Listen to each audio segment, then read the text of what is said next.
नमस्कार दोस्तों। अब तक हम एडुटेरिया बिहार तथ्य संग्रह से पाषाण काल, वैदिक काल, महाजनपद काल, बौद्ध धर्म, जैन धर्म तक स्टडी कर चुके हैं। अब हम मौर्योत्तर काल के अंतर्गत कुषाण वंश से शुरुआत करते हैं।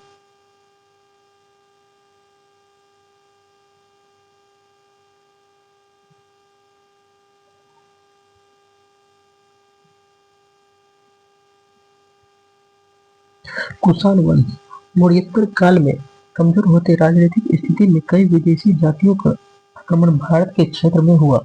इसमें सबसे पहले हिंद यूनानी, इसके बाद शक एवं पल्लव आए। भारत आने वाले विदेशियों में कुषाण सबसे अंतिम थे। कुषाण चीन के यूची या टोकरी जाति से संबंधित थे। कुषाण वंश के संस्थापक कुलीन कटफिसेस थे। इस वंश का सबसे प्रमुख शासक कनिष्क था। कुषाण वंश की राजधानी पुष्पुर या पेशावर एवं मथुरा थी। अश्वघोष, जिन्होंने बुद्ध चरित की रचना की, को कनिष्क ने पाटलिपुत्र से विदित किया था। कनिष्क के समय गांधार एवं मथुरा कला का विकास हुआ। कनिष्क ने चौथी बौद्ध संगति का आयोजन कुंडलवन कश्मीर में करवाया। कनिष्क ने 78 ईस्वी में राजा बनने के अवसर पर शक संवत करवाया था। कनिष्क के समय सिल्क मार्ग पर कुषाणों का आधिपत्य था। अब हम गुप्त वंश के बारे में जानते हैं। गुप्त वंश की स्थापना श्रीगुप्त ने 240 से 280 ईस्वी में की थी। श्रीगुप्त का उत्तराधिकारी घटोत्कच गुप्त 280 से 320 ईस्वी था। वह प्रथम गुप्त शासक था जिसने महाराजा की उपाधि ली थी। चंद्रगुप्त प्रथम 320 ईस्वी से 335 ईस्वी। गुप्त वंश का वास्तविक संस्थापक चंद्रगुप्त प्रथम को माना जाता था। उन्होंने 320 ईस्वी में गुप्त संवत चलाया। चंद्रगुप्त प्रथम ने लिच्छवियों की राजकुमारी कुमार देवी से विवाह किया था। वह प्रथम गुप्त शासक था जिसने महाराजाधिराज की उपाधि धारण की। समुद्रगुप्त 335 ईस्वी से 375 ईस्वी। इतिहासकार स्मिथ ने समुद्रगुप्त को भारत का नेपोलियन कहकर संबोधित किया है। समुद्रगुप्त ने परक्रमांक और प्रतिरथ आदि की उपाधि धारण की थी। समुद्रगुप्त के अभियानों की चर्चा हरिश्चंद्र द्वारा रचित पर्याप्त प्रशस्ति से मिलती है। उसने उत्तरापथ के 9 राजाओं तथा दक्षिणापथ के 12 राजाओं को विजित किया था। समुद्रगुप्त को कविराज भी कहा गया है। समुद्रगुप्त को उसके सिक्के पर वीणा बजाते हुए दिखाया गया है। समुद्रगुप्त का दरबारी कवि हरिसेन था। समुद्रगुप्त वैष्णव धर्म को मानता था। समुद्रगुप्त द्वारा अश्वमेध यज्ञ कराने का प्रमाण भी मिलते हैं। समुद्रगुप्त के बाद 375 ईस्वी में रामगुप्त के राजा बनने का साक्ष्य मिला है, लेकिन उसके अयोग्य होने के कारण चंद्रगुप्त द्वितीय ने उसकी हत्या कर स्वयं को राजा घोषित कर लिया। चंद्रगुप्त द्वितीय 375 ईस्वी से 415 ईस्वी। चंद्रगुप्त द्वितीय ने शकु को पराजित कर 389 ईस्वी में विक्रमादित्य की उपाधि धारण की। चंद्रगुप्त द्वितीय ने देवगुप्त, देवराज, देवश्री आदि की उपाधि भी धारण की थी। चंद्रगुप्त द्वितीय ने ध्रुव देवी एवं कुबेरनाग से विवाह किया था। कुबेरनाग से उत्पन्न पुत्री प्रभावती गुप्त का विवाह वाकाटक नरेश रुद्रसेन द्वितीय से साथ हुआ था। रुद्रसेन की मृत्यु के बाद प्रभावती ने अपने अल्पवयस्क पुत्रों को संरक्षका के रूप में शासन किया। उस दौरान प्रभावती ने चंद्रगुप्त द्वितीय की सहायता से गुजरात एवं काठियावाड़ पर विजय प्राप्त की। चीनी यात्री फाहियान चंद्रगुप्त द्वितीय के समय भारत आया था। फाहियान भारत में 14 वर्षों 399 से 414 ईस्वी तक रहा था। चंद्रगुप्त द्वितीय को मेहरौली स्तंभ लेख में चंद्र नाम से संबोधित किया गया है। मेहरौली 9 स्तंभ चंद्रगुप्त द्वितीय का माना जाता है। चंद्रगुप्त द्वितीय के 9 रत्नों में कालिदास, धनवंतरी, अमर सिंह, वारामिहिर, शंकु, बेताल भट्ट, घट, करपर, छपनक एवं भररुचि। कुमारगुप्त प्रथम 415 ईस्वी से 455 ईस्वी। समुद्रगुप्त द्वितीय एवं ध्रुव देवी का पुत्र कुमारगुप्त प्रथम 415 ईस्वी में शासक बना। नालंदा विश्वविद्यालय की स्थापना कुमारगुप्त के समय हुई थी। गुप्त काल में नालंदा विश्वविद्यालय शिक्षा का प्रमुख केंद्र था। बाद में यह जैन धर्म के शिक्षा का प्रमुख केंद्र बन गया। बाद में यह बौद्ध धर्म के शिक्षा का प्रमुख केंद्र बन गया। स्कंदगुप्त 455 ईस्वी से 467 ईस्वी। मध्य एशिया के बर्बर जाति हुनों का आक्रमण स्कंदगुप्त के समय हुआ। स्कंदगुप्त ने हुनों को पराजित कर भारत से बाहर खदेड़ दिया। इसका वर्णन जूनागढ़ अभिलेख में मिलता है। अभिलेख में हुनों को मलेच्छ कहा गया है। स्कंदगुप्त ने चंद्रगुप्त मौर्य द्वारा निर्मित सुदर्शन झील का पुनरुद्धार करवाया था।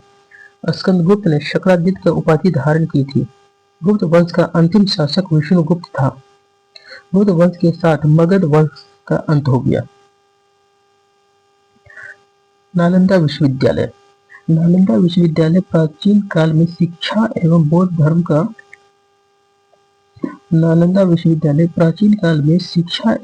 धर्म का सबसे महान केंद्र था। इसकी स्थापना गुप्त काल के दौरान कुमारगुप्त ने की थी। बाद में हर्षवर्धन एवं पाल शासकों ने इसे संरक्षण एवं संवर्धन प्रदान किया। इस काल में जावा के शासक बाल पुत्र देव ने भी इसे संरक्षण प्रदान किया था। वेन्सांग के यात्रा के समय इस विश्वविद्यालय के प्रमुख आचार्य शीलभद्र थे। उस समय विश्वविद्यालय में 10,000 से अधिक विद्यार्थी तथा 1510 शिक्षक थे। इस विश्वविद्यालय में बौद्ध शिक्षा, अंतरिक्ष विज्ञान, चिकित्सा शास्त्र, गणित, दर्शन शास्त्र एवं व्याकरण जैसे विषयों की पढ़ाई होती थी। इस विश्वविद्यालय में विद्यार्थियों का नामांकन प्रवेश परीक्षा के माध्यम से होता था। प्रथम प्रवेश परीक्षा द्वारपाल के द्वारा लिया जाता था तथा प्रवेश परीक्षा कुल 3 स्तरों पर होती थी। इस विश्वविद्यालय में स्थानीय विद्यार्थियों के अतिरिक्त चीन, Tibet, Sri Lanka, Indonesia, Japan, Korea आदि से विद्यार्थी शिक्षा ग्रहण करने आते थे। यह विश्वविद्यालय पूर्णतः निःशुल्क आवासीय शिक्षा केंद्र था। इसके आर्थिक व्यय के लिए 200 गांव दान में दिए गए थे। इस विश्वविद्यालय के प्रांगण में विशाल पुस्तकालय था, जो 3 भवनों को मिलाकर बना था। इन तीनों भवनों में कुल 90 लाख किताबें संधारित थी। उन पुस्तकालयों के नाम रत्नरंजक, रत्नोदधि एवं रत्नसागर था। प्राचीन काल में स्थापित शिक्षा के इस विशाल केंद्र को विश्व के प्रथम विश्वविद्यालय की संज्ञा दी जाती है। 2016 ईस्वी में यूनेस्को द्वारा नालंदा विश्वविद्यालय को वर्ल्ड हेरिटेज सेंटर में शामिल किया गया है। 2006 में पूर्व राष्ट्रपति स्वर्गीय APJ अब्दुल कलाम के द्वारा दिए गए सुझाव पर 2010 ईस्वी में नालंदा यूनिवर्सिटी एक्ट पारित किया गया तथा नए नालंदा विश्वविद्यालय का निर्माण कर 2014 ईस्वी में विश्वविद्यालय में पाठ्यक्रम का संचालन किया जा रहा है। गुप्त प्रशासन। गुप्त काल में राजा देवी अधिकार रखता था। इस काल में मौर्य काल के समान केंद्रीकृत सत्ता नहीं थी, लेकिन राजा प्रशासनिक, सैनिक एवं न्यायिक अधिकार रखता था। गुप्त काल में साम्राज्य का विभाजन देश, भुक्ति, विषय, ग्राम के रूप में किया गया था। देश का प्रधान गोप्ता, भुक्ति का प्रधान ऊपरी, विषय का प्रधान विषयपति तथा ग्राम का प्रधान ग्रामिक होता था। अर्थव्यवस्था। गुप्त काल में कृषि सबसे प्रमुख आय का स्रोत थे। कृषि पर 1/4 से 1/6 कर प्राप्त किया जाता था। कृषि के अतिरिक्त व्यापार एवं उद्योग से भी कर प्राप्त किया जाता था।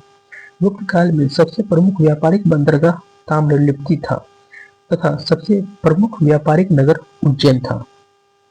गुप्त काल में स्वर्ण सिक्कों को दिनार तथा चांदी के सिक्कों को रुपया कहा जाता था। सामाजिक व्यवस्था। गुप्त काल में वर्ण व्यवस्था जटिल हो गई थी। इस काल में वर्ण व्यवस्था जाति व्यवस्था के रूप में स्थापित हो गई थी। इस काल में कई उपजातियों का उदय हुआ। उदाहरण के लिए कायस्थ जाति का वर्णन पहली बार गुप्त काल में ही मिलता है। इस काल में छुआछूत के भी प्रमाण मिलते हैं। अछूत जातियों को ग्राम से बाहर रहना पड़ता था।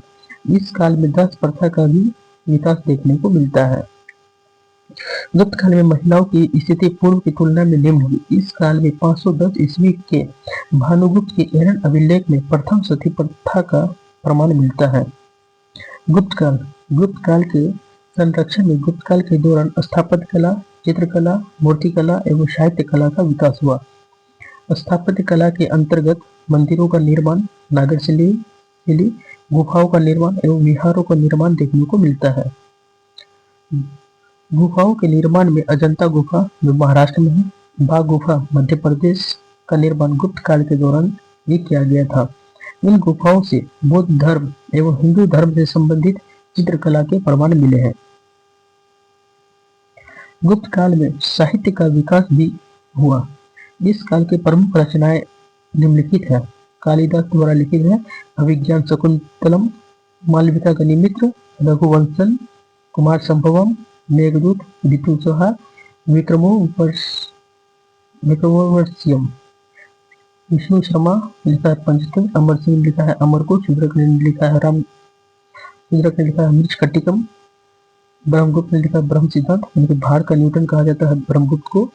वात्स्यायन ने लिखा है कामसूत्र, कामनंद ने लिखा है नीतिशार, आर्यभट्ट ने लिखा है आर्यभट्टीय सौर सिद्धांत और 10 गति की। इतिहासकार V.A. स्मिथ ने सांस्कृतिक उपलब्धियों के कारण गुप्त काल को स्वर्ण युग की संज्ञा दी है। आइए हम बात करते हैं पाल वंश के बारे में। पाल वंश की स्थापना गोपाल ने 750 ईस्वी में की थी। गोपाल ने ओदनपुरी विश्वविद्यालय की स्थापना बिहार शरीफ में की। इस वंश का सबसे प्रमुख शासक धर्मपाल था।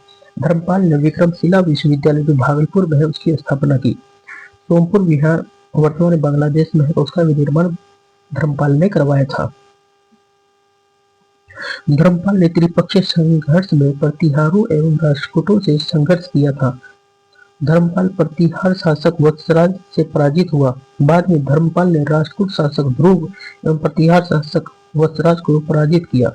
उसके कुछ समय के लिए कन्नौज पर अधिकार भी किया। धर्मपाल ने उत्तरापद स्वामी की उपाधि धारण की। धर्मपाल के बाद उसका पुत्र देवपाल 810 ईस्वी में शासक बना। देवपाल ने मुंगेर को अपना राजधानी बनाया। देवपाल ने जावा यानी कि इंडोनेशिया के शैलेंद्र वंशी शासक बाल पुत्र देव को नालंदा में विहार बनाने के लिए 5 गांव दान में दिए थे। देवपाल के बाद विग्रहपाल, महिपाल, रामपाल आदि ने शासन किया। पालकालीन काशी की मूर्तियां अपनी कलात्मकता के लिए काफी प्रसिद्ध थी। भीमन एवं विठपाल इस कला के प्रवर्तक माने जाते हैं। प्राचीन बिहार इतिहास के विभिन्न वंश, शासक एवं उसकी राजधानी। वृषद्रथ की राजधानी गिरिब्रज या राजगीर, मगध के प्रथम राजधानी थी। बिंबिसार की राजधानी, बिंबिसार ने अपनी राजधानी रखा था गिरिब्रज या राजगिरी को। उदयन ने अपनी राजधानी बनाया पाटलिपुत्र को। शिशुनाग ने अपनी राजधानी बनाया वैशाली को। कालाशोक ने अपनी राजधानी बनाया पाटलिपुत्र को। नंद वंश ने अपनी राजधानी बनाया पाटलिपुत्र को।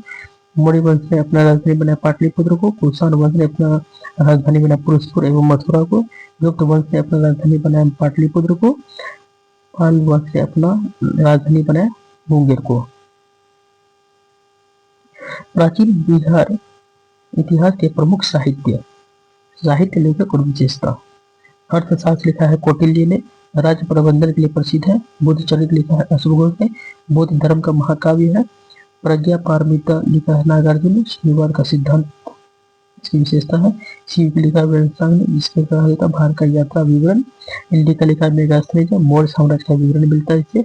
मिलियन पिन्नो लिखा है नागसेन ने। बैक्ट्रियन शासक मिनांडर और नागसेन के वार्तालाप का संग्रहण मिलता है। ललित विस्तार बुद्ध के लीलाओं का वर्णन है। महावत श्रीलंका के राजाओं का वर्णन है। जातक कथा है बुद्ध के पूर्व जन्म की कहानियां हैं। चलिए इस तरह से हमारा एक संपन्न होता है। धन्यवाद।